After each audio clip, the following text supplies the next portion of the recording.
പറഞ്ഞ വാക്ക് പിന്നെടുത്താ കിട്ടൂല. തങ്ങള് മാപ്പാക്കണം. വേണ്ട, കിട്ടാനുള്ള പണ്ടം വരണ വെള്ളിയാഴ്ച ജുമാ പിരിഞ്ഞിട്ട് ഇവിടെ വന്ന് വാങ്ങിക്കോളേ. ഞാൻ ഇച്ചിരി പണിയെടുത്ത വർക്കാണ് കേട്ടോ. അതെനിക്ക് ആദ്യം അവാർഡ് കിട്ടിയതിനാണ്.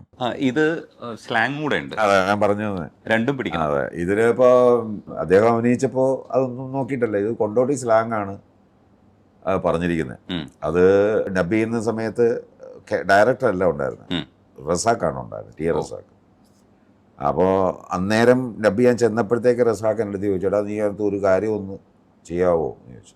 ചോദിച്ചാൽ എന്താ, നമുക്ക് കൊണ്ടോട്ടി സ്ലാങ്, പുള്ളി കൊണ്ടോട്ടിക്കാരനാണ് റസാഖ്. അപ്പോൾ അത് അദ്ദേഹം ആ രീതിയിലേക്ക് ഞാൻ പറഞ്ഞു, നിങ്ങൾ പറഞ്ഞ അങ്ങനെ ചെയ്യാമെന്ന് പറഞ്ഞു. അപ്പോൾ ആ സമയത്ത് എനിക്കൊരു ചെറിയൊരു ദുശീലമുണ്ട്, സ്മോക്കിംഗ് ഉണ്ട്.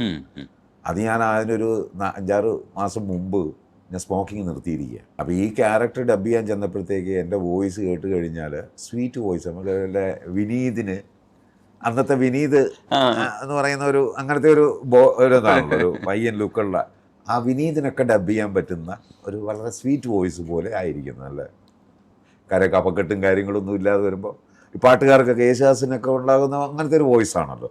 ഈ ഇങ്ങനത്തെ ഒരു റഫാണ് അങ്ങനത്തെ ഉള്ളവർ, നമ്മളതിനെ അങ്ങനെ കൈകാര്യം ചെയ്തുകൊണ്ടാണ് നമ്മുടെ ശബ്ദം അങ്ങനെ ഇരിക്കുന്നത്. ദാസേട്ടനൊക്കെ അതിനെ അങ്ങനെ നോക്കുന്നത് കൊണ്ട് ആ ശബ്ദം അങ്ങനെ സ്വീറ്റായിട്ടിരിക്കുന്നു, അതേ ഉള്ളൂ. അപ്പോൾ അങ്ങനെ ഇരിക്കുന്ന അവസ്ഥയിലാണ് അപ്പോൾ ഞാൻ എൻ്റെ അടുത്ത് ചെല്ലുമ്പോഴത്തേക്ക് പറഞ്ഞു, നിൻ്റെ ശബ്ദത്തിന് ഒരു കട്ടിയില്ലല്ലോ, നമുക്കിത് നല്ല കരിങ്കല്ല് പോലത്തെ കഥാപാത്രമാണ് ഇല്ലേ, അങ്ങനത്തെ ഒരു കഥാപാത്രമാണ്, അത് അങ്ങനത്തെ ഒരു ഇച്ചിരി കൂടെ ഇത് വേണമല്ലോ.